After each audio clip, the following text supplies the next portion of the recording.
Hey Ghosties, I'm Harley, And I'm Kandis. and this is Haunted Through the Ages.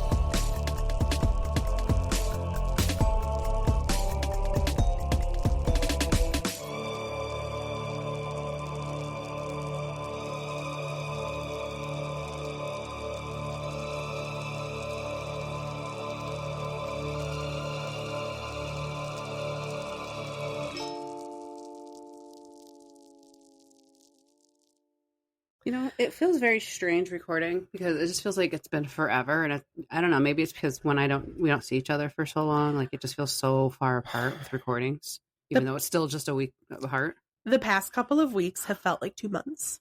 It's crazy to me. And there's so much, like I was telling you, there is so much I don't have to. I want to save to tell you either on the podcast or during after hours. And I'm like, I want to text her so bad right now, and I can't. Split in your head, like, is this podcast or is this after hours? And then I'm trying to think of stuff like there's something I know we've mentioned on after hours that I wouldn't put out for the public anyway. But I'm like, wait, I have to pay for that. Wait, yeah, gotta pay for the good stuff. And I'm like, okay, no, we mentioned it on after hours. Okay, we'll share it there. Like I have to like figure out when I can tell you. It's hard. But how was your vacation? Because you've been gone all week. Well, gone from work all week. Yeah. I mean, it's been busy. I've been doing some stuff. I had the grands over, which was always a good time. Fun. Yeah, always a fun time. Yeah, kept you busy again. Oh yeah. Well, and then I took them to the library, so we went to the Novi Library. Yeah, fun. Such a fun time there. Yeah. And my little pickle was, Mimi, can I have this book? I'm like, we can borrow the book, but you don't get to keep it. You have to return it. Why? Well, that's a hard process to. It is. It's a hard thing to so comprehend. I'm like, do you want to get us so you can borrow it? She's like, no, thank you. Oh, good. It's all or nothing. I don't lady. have to return it. Bubba was the same way when we started going to the library. But I'd be like, okay, like we have to get your book finished. We have to take it back. He's like, why? What do you mean? This is mine. I picked it out. I'm like, You yeah, told me but to we pick didn't out pay whatever for I it. want. We didn't pay for it. You have to take it back. He's grasped it now. We've done it enough times. Well, she grabbed one from here out of Mimi's library here, so. Yeah. Mimi, I can take this home and read it? Yes, you can. Oh my gosh. Yep. You can. That's funny. Brandon's like, no more stuff. I'm like, this is all your stuff anyway. I have to tell you about my night, though. Speaking of this child that I have. It's been so hot and so humid and so miserable. He hasn't even played outside, but he's been so tired. Yeah. It's just taking it out of everybody right now. The heat's just exhausting. It is. So last night he was so tired and he got really cuddly on the couch. I think I took a picture at like 5:36. Jeez. Passed out. And I'm like, fuck. It's that time where either I'm going to get really lucky. He's going to sleep through the night and just wake up early. Or he's going to sleep for a little bit, wake up and be up half the night. And then I'm going to be screwed for work tomorrow. So he was out for like 45 minutes. And I'm like, all right, well, I know he's been so tired. So I make a break at time. Yeah, I made the executive decision and I'm like, well, I have to get him up, get him changed, have him go potty before he gets into bed. So we did all that. He goes into bed. He's kind of in and out of sleep. So I go back to the living room to finish my research. And it's dark, mind you. And I'm going over my final stuff. So I'm like into the scary stuff. Oh, boy. And all of a sudden, out of the dark hallway comes this child running out. He's got his arms in the air and he just runs like this straight into the kitchen. And I'm just like, what the fuck are you doing? Then he comes out. He's like, hi, Mom. I'm like, hi. I have to. I'm going to show you the Why? pictures. Really Why would they? I don't know. It was so funny. So this was him. Yep, 5:38. Out. This was him at 6:47. Awake. Very awake, smiling, happy. So finally we go in because I'm like, okay, I'm getting tired now. So it's later. So we go in. I'm like in and out of sleep. And then all of a sudden the fireworks start. Oh, gosh. Oh, that's right. Oh, I missed them. But we had the perfect view. So we ended up getting up and going outside, and we got to watch the whole fireworks show, and he loved it so much. So what I'm saying is he was up till like 11. Mm-hmm. And so Mama was tired this morning, and he had slept in. But he loved the fireworks. That was really fun. That's awesome. We used to go every year. We would go down there. Yeah. They were so close, so we didn't, I mean, we would drive occasionally, but ended up being where we parked. We may as well have just walked anyway because it's taking you that long just to get out. Yeah. We literally from my perfect view. Like it was like right here. That's and we awesome. could see everything. And he's just like staring. He loved it so much. We did it one year at my girlfriend's house. Her yard butted up where the 7-Eleven used to be. Like you can walk from her house to the 7-Eleven right there. So they were always like right there. So we did them, and then it was like nighttime swimming too. So it was so fun sitting in the pool watching the fireworks. That was great. I love that. That was actually, this sounds crazy, but that was the first time he's ever really seen fireworks because he's always asleep when they have it, and it's always on. It's never on the 4th of July. It's always a random night. Never. I'm like, I don't know what's happening till I hear it start happening, and I'm like, oh, well, he's asleep. I'm not waking his ass up. Well, Adriana had us driving around one year. Like we went to literally every show that we could find. But and she does it with Kim. She makes so they do all up downriver ones. And I don't know if she went down for Detroit's or not, but she usually she's dragging Kim all over see these fireworks because she's a 3rd of July baby. So yeah, she's just driven to these fireworks.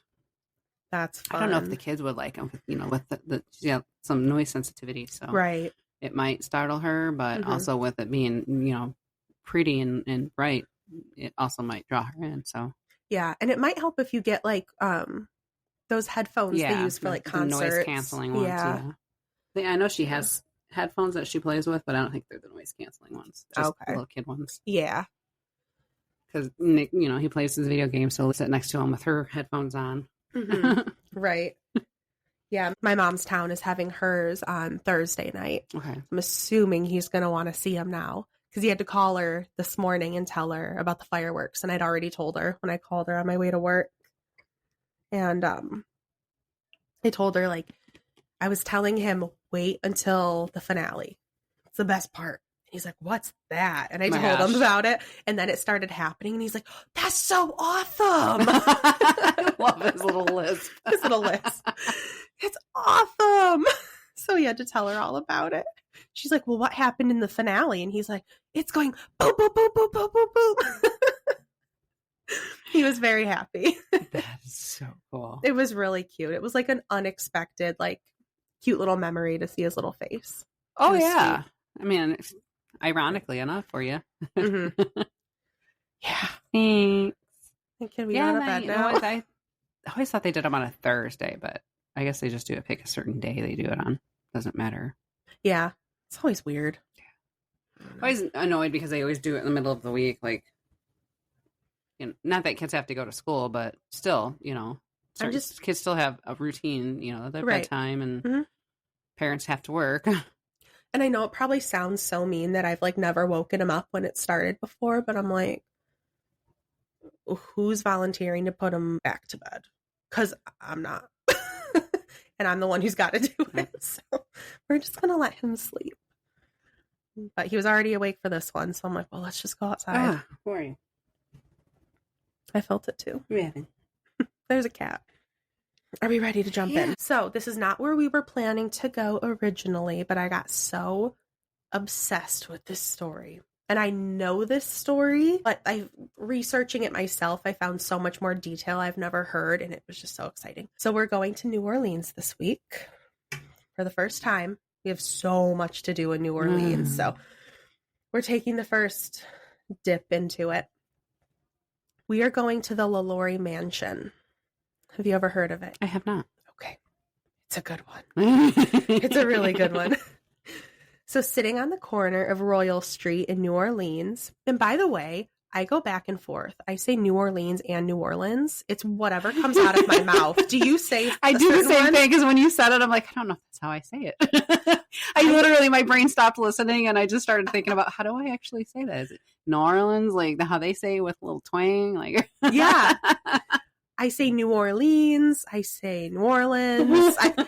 And I was finding it because I'll like, when I do my notes and then I like double check everything, I read it out loud to myself to like make sure it flows. And I would catch myself changing it. And I'm like, oh, why did I change it to that time? I don't know. But it's like Caribbean. Mm-hmm. You cruise on Royal Caribbean, but I watch Pirates of the Caribbean. That's, yeah. I've never said Pirates of the Caribbean. I've heard somebody say that, and I'm like, what the fuck What did is that? What? Is that What in the did movie? you just say? It's so weird. That's something new coming out. I've never heard that one. Never. It's very weird. So I'll interchange them. I'm sorry if that annoys anybody. I can't help it. Already we're annoyed. It's fine. So sitting on the corner of Royal Street in New Orleans stands an infamous 3-story Empire-style antebellum estate known as the LaLaurie Mansion. This stunning home has captivated millions of tourists, film crews, and even a certain Hollywood actor. The mansion, which sits in the heart of the French Quarter, was built in 1832 by Dr. Leonard Louis LaLaurie and his wife, Delphine. Delphine was a wealthy New Orleans socialite, and she was known for 2 things: hosting lavish parties for the couple's wealthy and elite friends, and she was also known for her severe and gross mistreatment of her slaves.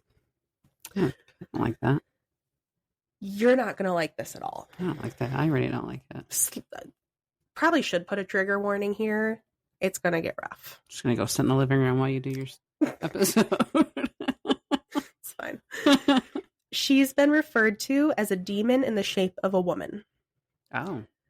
So Marie Delphine McCarty was born in New Orleans on March 19th, 1787, as one of 5 children.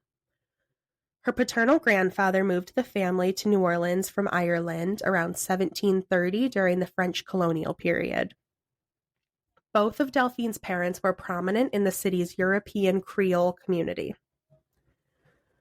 Her uncle by marriage, Esteban Rodriguez Miro, was governor of the Spanish-American provinces of Louisiana and Florida from 1785 to 1791, and her cousin, Augustine de McCarty, was mayor of New Orleans from 1815 to 1820.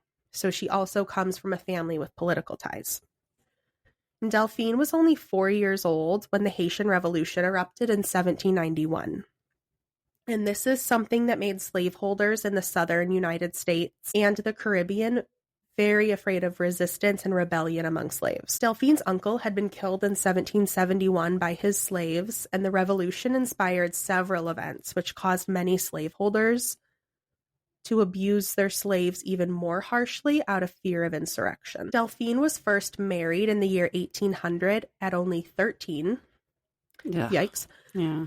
To a man named Don Ramon de Lopez, a high-ranking Spanish royal officer. Who was probably in his 20s.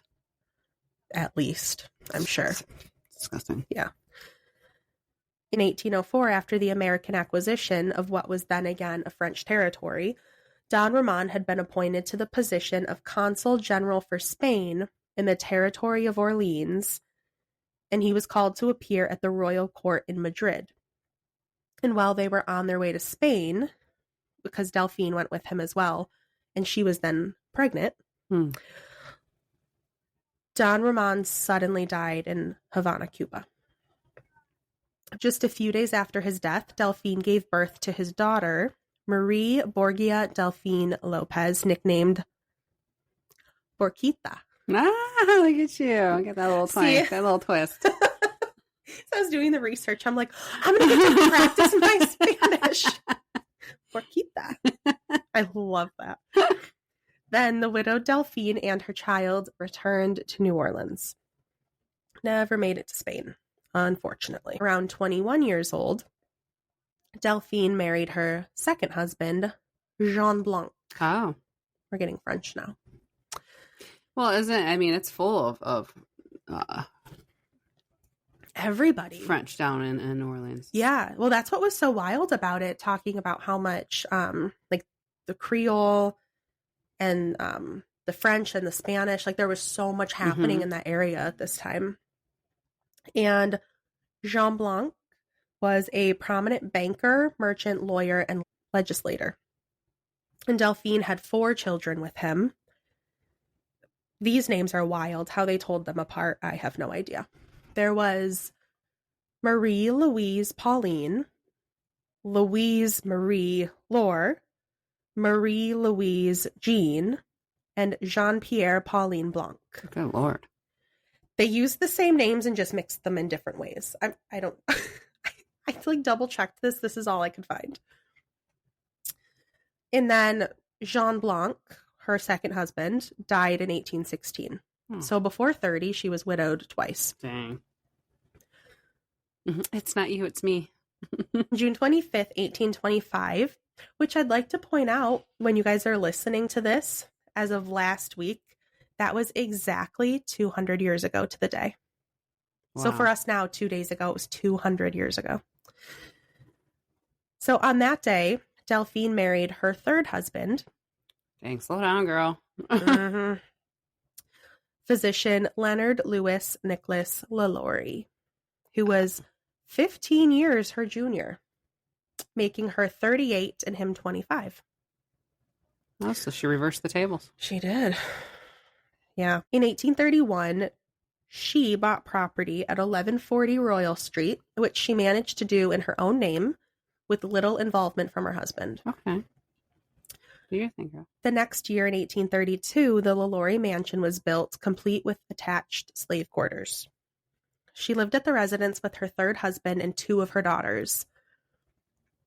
And I think especially since she had children so young, it didn't specify, but I assume the older ones were already moved out at the time. She probably married them off. I was going to say they could have been married and had kids by this point. I think I did the math, and her oldest would have been 25. Okay. So same as her new husband. That's cool.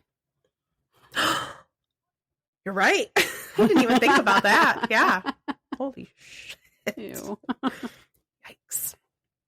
And you thought my family had issues. It's just a different kind. Unfortunately for them, their marriage soon showed signs of strain. And on November 16th, 1832, Delphine petitioned the First Judicial District Court for a separation from bed and board of her husband, in which Delphine claimed that LaLaurie had treated her in such a manner as to render their living together unsupportable. Well, at least he didn't die. So fuck this man, is what she's saying. He won't die, so I gotta divorce him. Like, I've tried, he hasn't died yet. He's not both of my husbands. Right. And these are claims which her son and 2 of her daughters confirmed. But irreconcilable differences. Exactly. Yeah. However, the separation didn't seem to last very long, since Dr. LaLaurie was present at the home on the day that the world finally discovered who Delphine really was. Dun, dun, dun, dun. Dun, dun, dun. Rumors of Delphine's brutal treatment towards her slaves began to circulate, and that started casting a very dark shadow on her socialite image. It's reported that while locals were suspicious of her treatment toward the slaves, they didn't really question it because Delphine was charming as fuck, is what she was. They said she was hospitable and, quote, of perfect goodness. Of course. Yeah, aren't they all? Unfortunately for Delphine, she could not hide forever. Her monstrous actions would eventually come to light in 1834. According to historian Carolyn Marrow Long, Madame LaLaurie was first investigated in 1828. Keep in mind, she got caught in 1834. This was back in 1828. This is when she was first investigated for cruelty towards enslaved people. There are no official court records that can be found to confirm this. Like, but who's turning her in? I think talk of the town. I think neighbors kind of seeing stuff, but not wanting to be the one that spoke out. from what I gather. That's what I would assume. So there's no official court records, but there is official documentation that showed that around this time, Madame LaLaurie paid for legal services and also sold a number of her slaves following the investigation. Ugh. How do you So sell people? Sounds pretty true. Mm-hmm. And with all that money, I would not have. I didn't even bat an eye when you said mistreatment for slaves back then, because I mean, it was going around. The only way to take the eyes off of you is to point them towards somebody else. Mm-hmm. Exactly. And with all the money that she had, I would assume she was able to make some things disappear. Because of her husband's, all croaking? I'm sorry. Doesn't sound like her husband's croaking, leaving her money, because doesn't sound like she was born into money. Oh, she was. Okay. Yes. Yep. Her family had money and they came from the political background.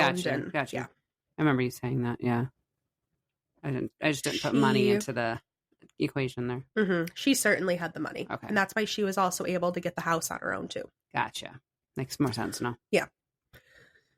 So the story of how the investigation came to be, so this might answer some questions, goes that Delphine was seen by a neighbor chasing an 8-year-old enslaved girl, rumored to be named Leah, with a whip all the way up to the 3rd floor balcony, where she had 2 choices: face Madame Delphine's wrath or jump. Ew. And her wrath is not something you wanted. Delphine tried to cover up the incident, but it was reported, and police, they either found her body hidden in a well or buried on the property. I've seen both stories reported, so I'm not sure. And it's rumored that Leah had been brushing Delphine's hair when she hit a snag, and this sent Delphine into the fucking atmosphere. And then she grabbed the whip and then started chasing the little girl. But instead of charging her with, murder or sending her to the executioner, they decided to just give her a little fine and then force the sale of the other enslaved people on the estate. Makes sense. But Delphine wasn't having it. She secretly arranged for her relatives and friends to buy the enslaved workers, and then she snuck them back into the mansion where she continued to torture them. She just needs to torture people? I mean, crawling up her skin, I must hurt you. Yeah. Ugh. Yeah. It's all, yeah. Yeah. We're going to get into it. Ugh. On April 10th, 1834, Delphine and Louis were hosting one of their fancy parties that night, and the house was filled with guests. But the soiree was interrupted when a fire broke out in the kitchen and quickly spread to the slave quarters. The LaLauries were completely unconcerned, assuring their guests that the building was empty. They directed both guests and slaves to bring all of the home's furniture out into the streets to keep it from burning, because that's important. Rumor has it, I only saw this in one source, so I don't know if it's true, but if it is, it's interesting. Rumor has it that the band set up in the street and the drinks and party continued out in the street while everything burned. Bystanders from the party became concerned that there were still slaves inside, so they attempted to enter the quarters to make sure it was empty. But the LaLauries refused to hand over the keys. In fact, it's reported that they were real fucking rude about it. They were pissed. So while the bystanders worked to bust down the door and get into the slave quarters, the LaLauries locked themselves inside of their house. Once guests were able to break the door down, smoke billowed out, and one by one, slaves began to stumble out of the building. Beaten and starved by Madame LaLaurie, a dozen or so mutilated slaves gathered on the sidewalk, to the horror of the guests. The slaves' bodies were bruised and broken, bearing marks of whips and other torture devices. When firefighters entered the home, they found a 70-year-old black woman trapped in the kitchen during the fire because she was chained up while Delphine was busy saving her furniture. Yeah. The woman later revealed that she had set the fire herself during one of Delphine's parties in an attempt to escape the torture.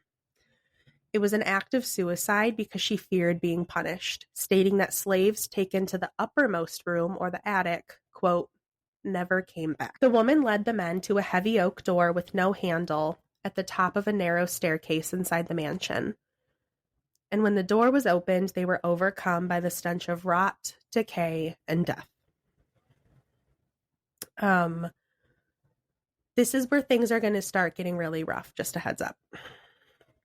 Firefighters found, quote, people more or less horribly mutilated, suspended by the neck with their limbs apparently stretched and torn from one extremity to the other. It's said that they had to have been imprisoned there for some months. And a story written by a reporter at the time added that the victims in the attic had been merely kept in existence to prolong their sufferings and to make them taste all that the most refined cruelty could inflict. One of the people who entered the premises was Judge Jean-Francois Canonge, maybe, I don't know, who found in the LaLaurie Mansion a woman wearing an iron collar and an old woman who had received a very deep wound on her head who was too weak to be able to walk. The judge said that when he questioned Delphine's husband about those enslaved on the property, he was told in a manner that, quote, some people had better stay at home rather than come to others' houses to dictate laws and meddle with other people's business. So basically, mind your own fucking business. Yeah. It's my house. A version of the story circulating in 1836 added that the enslaved people were emaciated. They showed signs of being flayed with a whip and were bound in restrictive postures. They had bloody welts, were living on gruel, and wore iron collars with inward-facing spikes. Oh. Some people believe that Dr. Louis LaLaurie and his wife were conducting horrific medical experiments. According to accounts, the victims were men, women, and children. They included a caged woman who had her limbs broken and set at unnatural angles to resemble a crab. Nearby, Wait, what? her limbs, they broke them and like twisted them so they'd look like crab legs. God. Nearby was a person with a mutilated sex change operation, and some people had pieces of their faces removed to resemble gargoyles. They also said there were heaps of corpses, organs, and limbs, and there were slaves pinned to tables and cramped in small cages. And the people we're talking about, besides, mentioned corpses, they're all alive. There were live bodies with their eyes gouged, fingernails torn out, ears hanging by shreds of skin, and mouths filled with animal feces and sewn shut. It appears that a lot of the slaves had their mouths sewn shut. I would assume to help keep them quiet. Or they snitched and this was their punishment. Maybe. The LaLauries flayed off their skin, leaving festering wounds, and many accounts claim that they found one woman who had her skin peeled off in spirals to make her look like a caterpillar. Another had her bones broken, and one had her intestines torn out and knotted around her waist. And still alive. Mm-hmm. And this was the early 1800s, so can't imagine they were under anesthesia. No. With both access and also torture. I just don't, I can't understand how they were still living with all of that. Wait till you hear this. I can't wait. It gets worse. We're almost done. There was a man who had a stick shoved into his brain, women who were nailed to the floor through their intestines, and buckets of mutilated genitalia. One man even had a hole in his head from which maggots crawled in and out of his brain. Just feasting. Yeah. And some people say up to 100 victims were found, both dead and alive. Okay, it's over. Now, we don't know which of these details are exaggerated, but what we do know is that Madame LaLaurie and her husband conducted horrific medical experiments and inflicted horrendous abuse on innocent people for years. I would like to also mention really quick, if anyone's familiar with this story, one of the things you hear about a lot is that they had a human centipede. Mm. I did look into that specifically because I've always heard that. Everything I found said that there was no proof of that. Okay. So it's allegedly. They think it was just exaggerated. So if anyone was wondering. To no surprise, the people of New Orleans were pissed. 4,000 angry New Orleanians, it's a fun word, quickly gathered into a lynch mob demanding blood for the LaLaurie's heinous acts. They grew more agitated as they searched for the LaLauries, but were unable to find them. The only thing left to do was destroy their home and the scene of so many horrific crimes, and that they did. They stole everything that wasn't bolted down and destroyed the rest. The only thing actually left standing was the structure of the home, which at this point in time was still being ravaged by the fire. And while all of this was happening, Delphine and Louis were long gone. They had managed to escape the house undetected and headed straight to the docks. They made their way through Mobile, Alabama, and headed for New York City, where they hopped a ship that took them to France. And we know this because of a journal entry from an American poet named William Cullen Bryant. Having no previous knowledge of Madame LaLaurie, he wrote about a woman by the same name whom he was on the ship with, and he found her to be quite fascinating. He commented on her perceived circumstances and even mentioned how she was often crying from the way she was treated by some of the other ladies on board. Oh, that poor thing. She was sad. Oh, such a victim. Poor thing. Brian also mentioned Louis, calling him a kind man, and he mentioned how strong and solid he perceived their marriage to be. Both people appeared kind and caring. So kind. Horrifying. That is the scariest thing to me, is that some people can flip it on. After arriving in France, the couple stayed with Louis's family for a time before making their way to Paris. Eventually, Louis left and moved to Havana. It's going to get real loud in here from that rain. Yeah, sorry guys if you hear that. There's a storm brewing right now. It's going to get real loud in here because walls are thin. Eventually, Louis left and moved to Havana, Cuba, where he died in 1863, while Delphine reportedly lived out a very lavish life in Paris. George Cable, an American novelist, wrote about Delphine's eventual death, stating, quote, "A domestic in a Creole family that knew Madame LaLaurie tells that one day a letter from France to one of the family informed them that Madame LaLaurie, while spending a season in Pau, which is in southern France, had engaged with a party of fashionable people in a boar hunt. And somehow meeting the boar while apart from her companions had been set upon by the infuriated beast, and too quickly for anyone to come to her rescue, had been torn and killed." And he claims that this happened in 1836 or 1837. Now that sounds great. Sounds like a good end. Unfortunately, it's not true. As great as that sounds, there's no proof of that. Funeral records from the Church of St. Louis Danton in Paris shows that Marie Delphine McCaddy, is what they called her, was presented for burial on December 9th, 1849. And her body was supposedly exhumed in 1851 so that it could be returned to New Orleans. As for the body being exhumed, there are no records in New Orleans that she was ever buried there, but it's believed that she was buried in a tomb in St. Louis Cemetery No. 1. But ultimately, we really don't know what happened after Delphine arrived in Paris. There's a lot of speculation, and the most common story is that she lived out a lavish life and died there. That's it. And have slaves. From what I read, people either thought she was fucking amazing and didn't know about her past, but even the people who found out who she was didn't seem to care.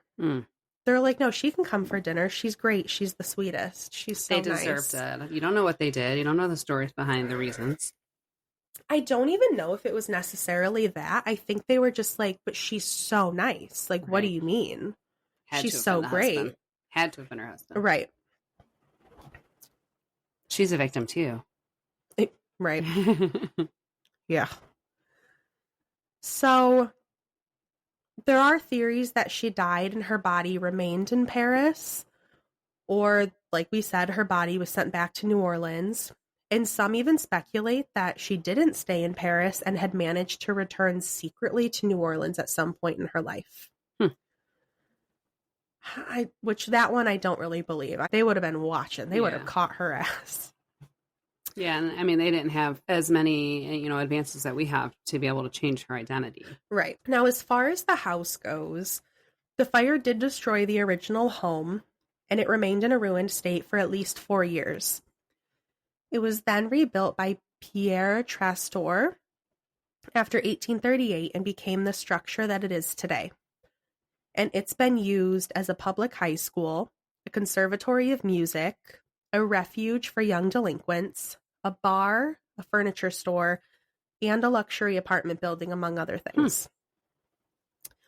In April of 2007, actor Nicolas Cage bought the house for a sum of $3.45 million.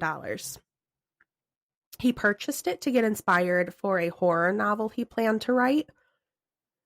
However, the novel was never written, and by 2009, Cage filed bankruptcy, and the property then valued... Really? Oh, yeah. He went through a tough time. And the property then valued at $3.5 million was listed for auction as a result of foreclosure. According to some stories, Cage visited a psychic believing he was cursed by the home, which led to his string of bad luck. So he ended up acquiring a pyramid-shaped tomb for himself in St. Louis Cemetery No. 1. You'll recognize this, I think. Hoping its proximity to Voodoo Queen Marie Laveau. Yeah, that's her name. Would bring him luck and break the curse. Yep. As soon as I saw Voodoo Queen, I was like, oh, yep. I know Candace told me about her. Yep. So he thought she could possibly break the curse for him. He did go on to continue with several more movies and pay off his $12 million in back taxes, putting him in a much better financial situation. So perhaps the supposed curse was broken. After Cage, the house was purchased by Regions Financial Corporation for $2.3 million, and they sold it in 2010 to the current owner, Michael Whalen, who is a Texas energy trader, and he purchased it for $2.1 million. The house did go back up for sale last July after a $2 million facelift, but I'm still finding online that he's the current owner, so I don't think it ever sold. Since 1932, the LaLaurie Mansion has been owned by 6 owners, including Cage and Whalen, and it's believed that anyone who purchases the home will become cursed. Frank Achpinti, he owned the home from 1964 to 1969, and he was a cousin of famed New Orleans mob boss Carlos Marcello, and he was caught up in a federal loan scandal in 1974. And then Dr. Harry Albright, who purchased the home from him and owned it from 1969 to 1999. Ever the skeptic still ended up in a coma in 2005 after a friendly gesture turned into a physical altercation. Albright threw a mint onto the table of 28-year-old Tony Cream, a visiting Texas businessman at a French Quarter restaurant, but the gesture was not well received. Cream followed Albright onto Bourbon Street, where he pushed the 69-year-old retired radiologist, and he ended up hitting his head, went into a coma for 3 weeks, and needed special medical care for the rest of his life. It's the curse. The curse. Well, Whalen wasn't cursed, was he?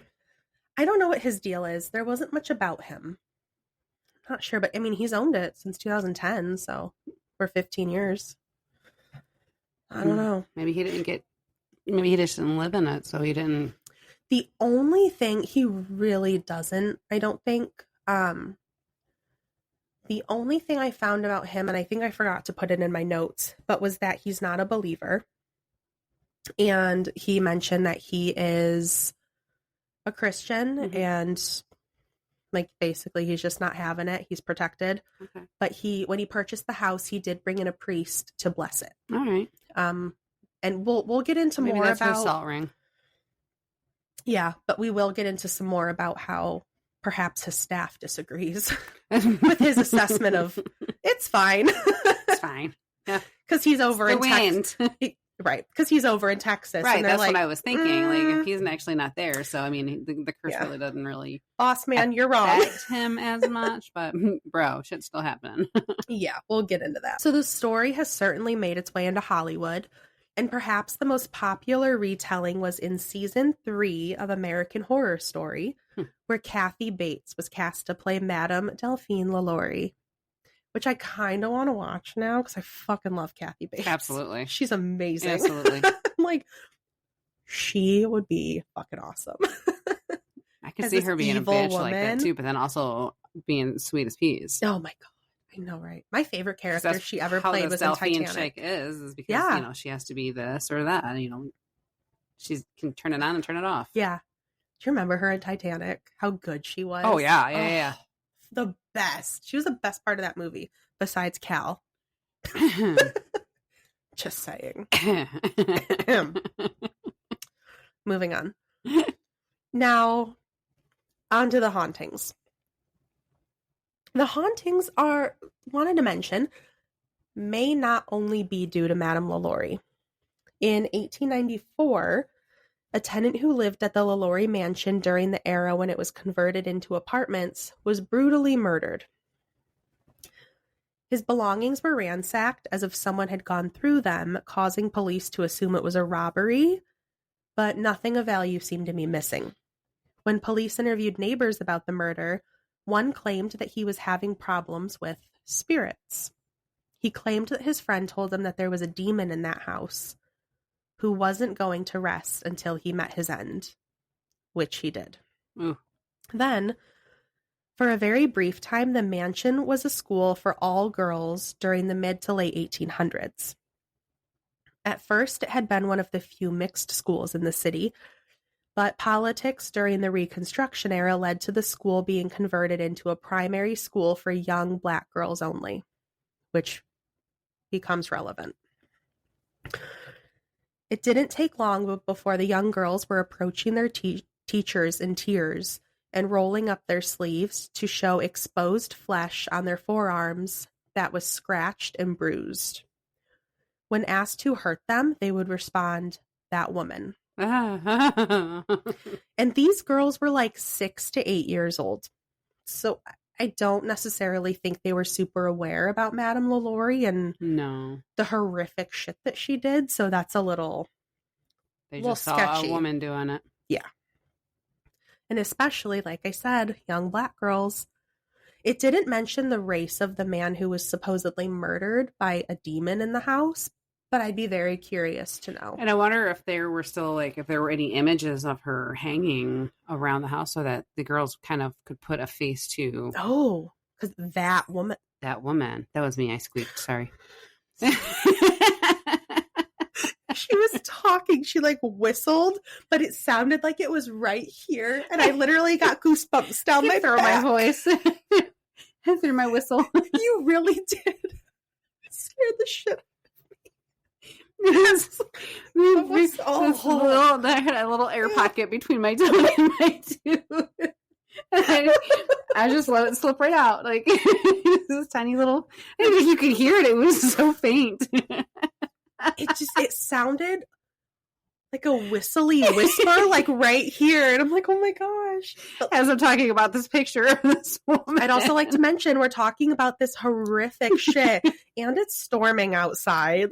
I want to try to do it again. You're never going to be able to pull that off. It was the cutest tiny little whistle. It was very cute, I will admit. Yes. So. Listen, I'm an imperfect person. It's imperfect world. That's funny. I squeak. Oh, what a cute squeak.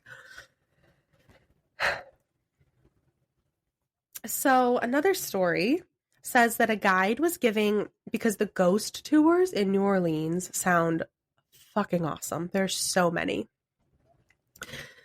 And a guide was giving a ghost tour at the LaLaurie Mansion, not inside, mind you, but they do a walking tour, so they were outside.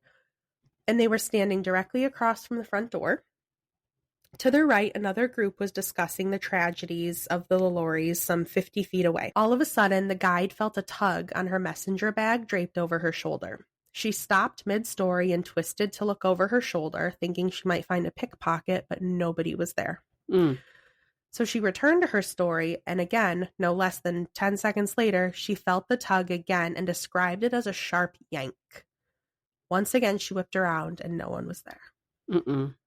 Gross. 2 weeks later, another guide was out in the streets bringing another tour around. The LaLaurie Mansion, of course, was the main hit. She had positioned her group under a set of street lamps which had been burnt out for weeks. She launched into the story, but the minute she said the name Leah, the lamps flickered on. Everyone in the group paused, a few yelping. The guide went on, and when she said the name Leah again, the same lamps blew out and were gone. Yikes. A few decades after the burning of the home while it was an apartment building, most residents were dock workers and their families, but nobody stayed long. The children who lived there, and as far as I understand, this is from several different families. The children immediately began to hear unexplained moans and groans and would hear disembodied screams. They could smell burning human flesh, hear chains dragging, and could hear scratching noises under the floorboards, which is where, during the rebuild of the mansion, skeletons had been found. Of course, their parents didn't believe them and wrote their children off as having overactive imaginations. However, this all changed one night when a dock worker came home late and found the stairs blocked by a large black man bound in chains. The worker screamed at the man in his native tongue to move, I'm assuming thinking he was, not supposed to be there, but was a human. And when the person didn't move, the dock worker used his hands to try to push him out of the way, but his hands passed right through, and the spirit dissolved into a cold mist. By sunrise, the mansion was empty again, as all its residents fled in the night. Same. Bye-bye. Yeah, no thanks. People spending the night in the home report waking to find a woman with long red hair glaring down at them. And passers-by report sightings of the same figure looking out of the window from the street. She seems to stare right through them as they walk by, and most people believe that this is Delphine LaLaurie. One woman saw a woman dressed in luxurious clothing from the early 1800s hovering menacingly over her child. And then, this one's kind of sad, but 2 mules and a cat were viciously and mysteriously murdered shortly after a sighting of the woman in white. Why taking out the animals? Because she's a twat. I mean... Another man was awoken by the sounds of an enslaved person wrapped in chains yelling in his face, and moans were constantly heard coming from the attic. Another spirit said to haunt the home is that of an old man who rented a suite upstairs, but he died just days after moving in. And among his belongings, they found $10,000 in gold, which I didn't look up what that would be today, but a fucking lot. His spirit is said to still haunt the mansion hallways, seeking his misplaced fortune. Which also, same. Where's my shit? Right. Now, I found this really good story on Reddit. The user deleted their account, so I don't know, I can't properly credit her, but she has a great story. It says, a few years ago, I was going through a rough patch financially and was looking for just about any job that would pay decent and had flexible hours. I used to work as a housekeeper, and quite honestly, it was something I was planning would come up as a job opportunity. At the time, I was living in some town in Louisiana. I'm not sure how to say it. I'm sorry. I'm not even going to try. Probably make somebody mad. Which was kind of far from all the major hustle and bustle that Louisiana has to offer. Lucky for me, a friend of mine told me about a small housekeeping job her boss had mentioned. They were looking for someone to come in 2 times a week to clean the first and second floors of the house that was located in downtown New Orleans. To fast forward things a bit, I ended up going down to the place. Huge, beautiful French home, literally in the heart of NOLA, and got the job. The first day was vanilla, nothing but work, you know? I did what I was there to do, and as I got ready to leave, I got a whiff of this horrible stench, almost like burnt, rotten meat. Ew. I thought to myself, shit, did I forget to take out the trash? So I ran to the kitchen and the smell faded. I kept checking but couldn't find the source of the smell. After double checking everything, I left. When I came back the day after, I was in the second floor dusting the parlor area when I heard chains being dragged on the floor. At first it startled me and I just brushed it off as someone outside, but then I heard it again and again. It definitely was coming from inside the house. So I ran as fast as I could downstairs to tell the other housekeeper that somebody else could possibly be inside. It was only the 2 of us that day.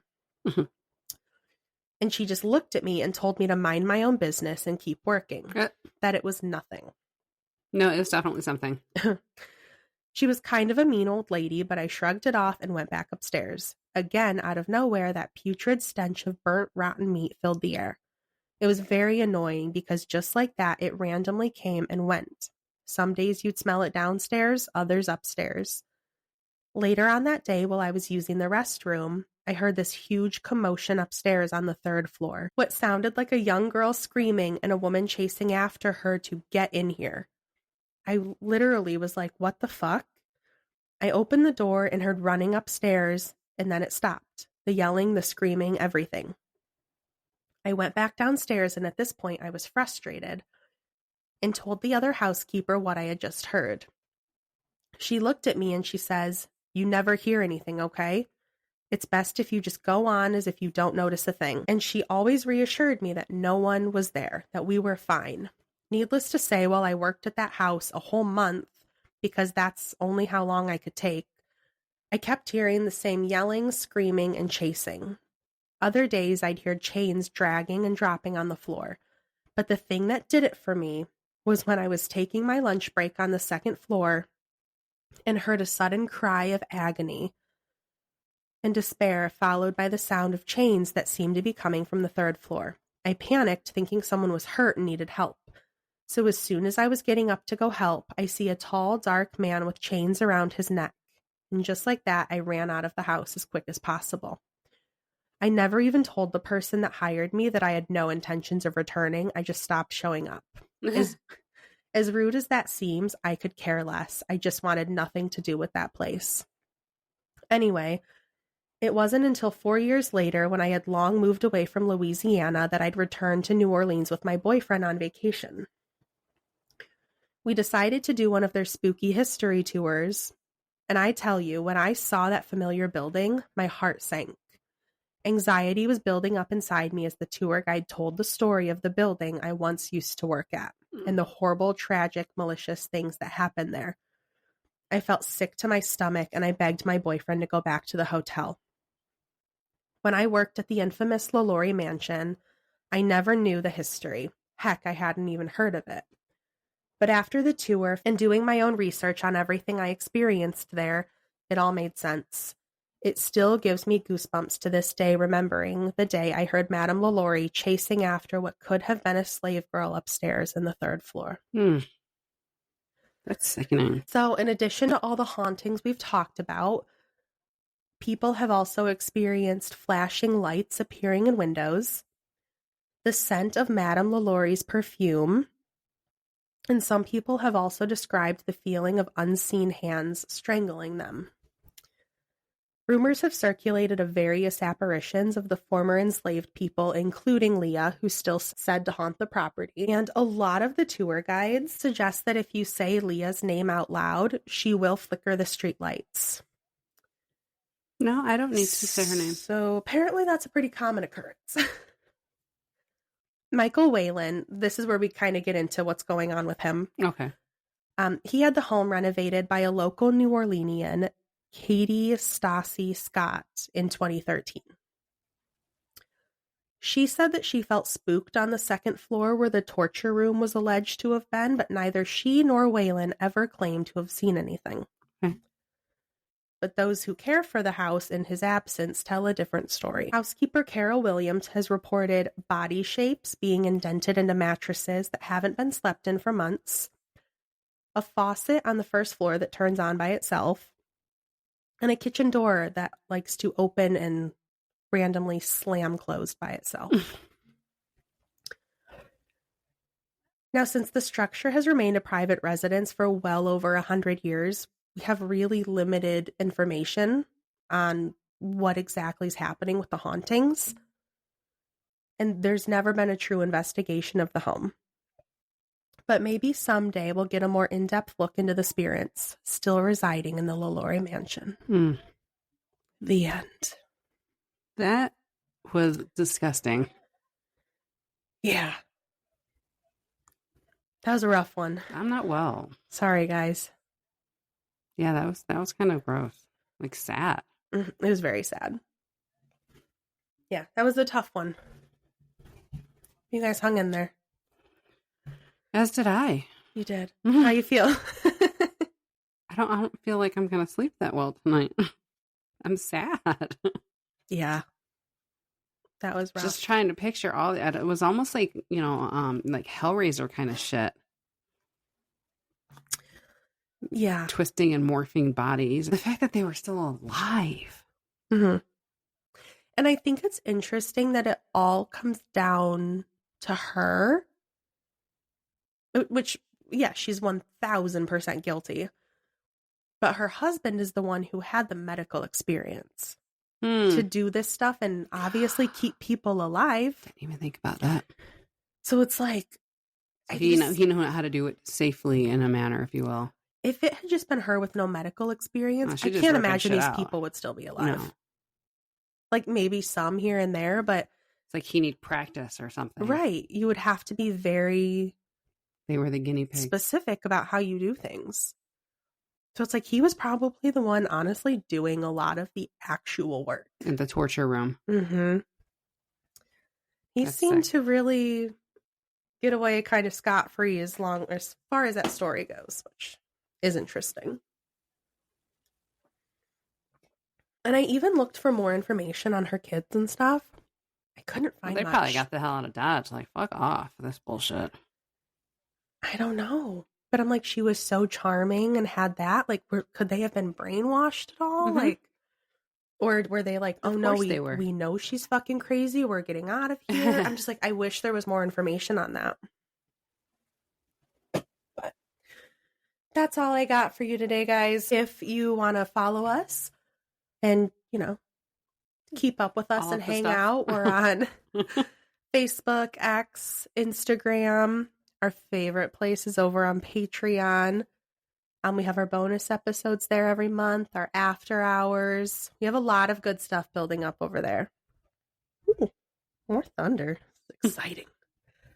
Even though the sun's out. No, it's funny because when it stormed, when the littles were here, after the storm was over, they're both scared of the storms or whatever. Right. So I told her, now we have to look for the rainbow because when it's done with storms, you have to look for a rainbow. Of course, we didn't find one, but Mimi, where's the rainbow? Like, I don't know.